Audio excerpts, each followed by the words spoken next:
তেলের দাম বাড়ে না, মানুষ এখন আতঙ্কে আছে। তেলের দাম যদি বাড়ে, বাঙালিদের তো ধৈর্য করার সময় আমাদের কারো নাই।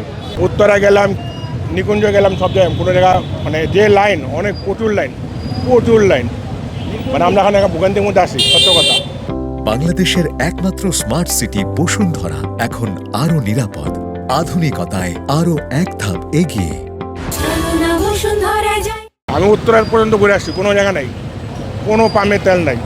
মানে তেল থাকলেও মনে করেন প্রচুর লাইন, মানে এমন লাইন বলার বাইরে। আমি তো মনে করেন না হইলেও একটা পাম্পের মধ্যে 100, 150, 120 এরকম বাইক খারাপ আছে। তেলের দাম বাড়ে না, মানুষ এখন আতঙ্কে আছে। তেলের দাম যদি বাড়ে, আর কার মুখে শুনতেছে 180 টাকা লিটার হবে বা 200 টাকা হবে, যারা পারে রিজার্ভ করতেছে। আর অনেকে তো বোতল নিয়ে যাচ্ছে, বাইকে তেল ভরতেছে বোতল নিয়ে যাচ্ছে। এটা আমাদের জন্য মনে কষ্টকর, পুরাই কষ্টকর আমাদের জন্য এটা।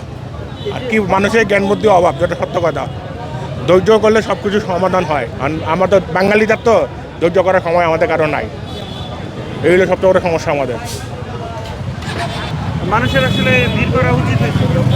এখন ভাই জিনিসপত্রের দাম বাড়লে তো কিছু করার নেই, মানুষ তো নিবেই তেল। যদি হঠাৎ করে এখন 150 টাকা লিটার হয়ে যায়, বিশ্বের যে অবস্থা, যদি 150 টাকা লিটার হয়ে যায়, মানুষ কি করবে? মোস্ট অফ দেম যারা আছে সবাই হচ্ছে দেখা গেছে পাঠাও চালায়, খ্যাপে করে, ওরা কীভাবে সারভাইভ করবে? রোজার মান চলতেছে। That's all I have to say.